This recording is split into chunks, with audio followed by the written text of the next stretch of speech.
Hi people, Moiner Waving back here again as always, Andrew as usual. Yeah, I'll be covering Goetic Spirit 38 in this video. Halphus or Malthus, I'll be using the former. The 38 spirit is Halphus or Malthus or Malthus. I need to make a small note, not to be confused with Goetic Spirit 39, which has a very similar name, specifically Malphus. I'll be using the name Halphus. He is a great earl and appeared in the form of a stock dove. And then there's an editorial footnote that says, or a stork, Seconia, according to Weir. So according to a different source. He speaketh with a hoarse voice. His office is to build up towers and to furnish them with ammunitions and weapons and to send men of war or warriors. Also another footnote there, or men at arms. The place is appointed. He ruled over 26 legions of spirits and his seal is this, etc. And then there is another editorial footnote. But Malthus is certainly in heaven. See Prometheus Unbound, introduction by P.B. Shelley, a necromancer of note as shown by the references in his Hymn to Intellectual Beauty. Give me a moment. Yeah. So, Halphus or Halphus. It's also how you can pronounce his name. In any case, I'll be using the former, like I said. Halphus. So yeah, let's get started. Halphus is Martian, so I see where they got it from regarding the description in relation to his specialties, to build up towers and to furnish them with ammunition and weapons and to send men of war, so men at arms, to places appointed, etc. He can do all of those things, but in a realistic context, obviously. So essentially things relating onto the army or onto war. But again, in a realistic context, he's not going to obviously literally transport men physically to from one location to another and to just have magically, all of a sudden have towers be filled with ammunition magically. No. All of it within a realistic context. So essentially maintaining an army, starting or conscripting and or maintaining an army. Yeah, so like I said, Halphus is Martian, so I see where they got it from the description. He corresponds specifically with 12 degrees in Aries. The zodiac sign he corresponds to is Aries, obviously, by the way. Now, Halphus has no specialty.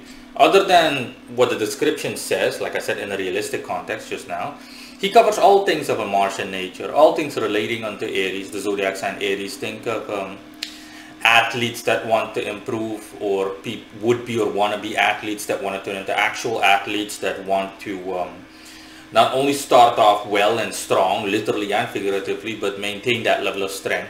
Specifically where raw strength comes into play, and where determination and grit, determination purely from an aggressive standpoint, in a manner of speaking, comes into play. So again, all things purely relating unto Aries, because determination would, in a conventional context, would align more with Scorpio, but specifically Aries in this context.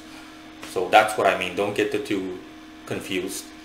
Okay, so anything you can think of, honestly, increasing one's physical strength, becoming muscular, just goes on, literally and figuratively speaking, just all Aries related things.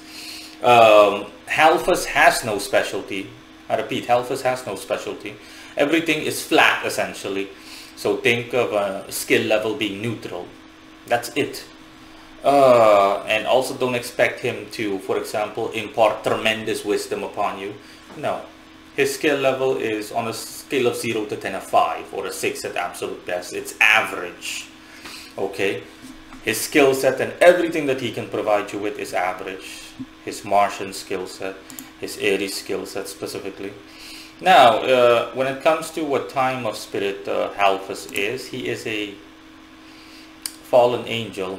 He used to belong to the order of angels.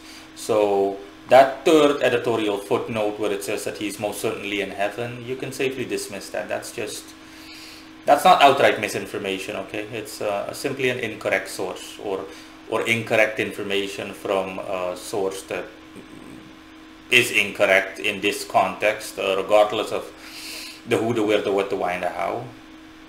And let me see. Yeah, and his appearance, he does indeed appear commonly as a stock dove, which is kind of ironic because a stock dove deals with peace, obviously. The white dove is like a dove of peace. And that is his common form. He prefers that form. The editorial footnote number 1 that says that he can appear as a stork is also correct, but to a lesser extent, it's less common. He likes the dove form, like constantly. Yeah, and his voice is hoarse, but not like hoarse as in like an animal's voice turned human or something, you know. It's more of a dampened voice that that does not really sound human. Nevertheless, it's still clear, you know. And that's all. Let's just say more of a stock dove's voice if the stock dove turned into a human being, or it could talk. Like that. But not hoarse as in harsh, you know. Now, I also saw his his original form, so his true form, as in his fallen angel form. He prefers the dove, but yeah, I saw his fallen angel form, and that form is simply, as is usually the case, an angel with strawberry blonde bangs and long hair, like coming all the way down to his arms, around your elbows essentially. Dressed in a white robe or white clothing with a slight red outline and holding 2 maces or 2 short swords in his hand, or just plain swords in both of his hands. And his wings are white, but they can have an element of reddishness to them, and the reddishness turns into fire, but only briefly. Like if you were to like, it's like when you briefly with a poker poke at a in an open fireplace, poke at firewood or charcoal that has already been lit. Just embers. Think of burning embers or flaming embers, like that. Let me see if I missed anything else, or if there is anything else that needed to be said. No, that is all. Bye bye.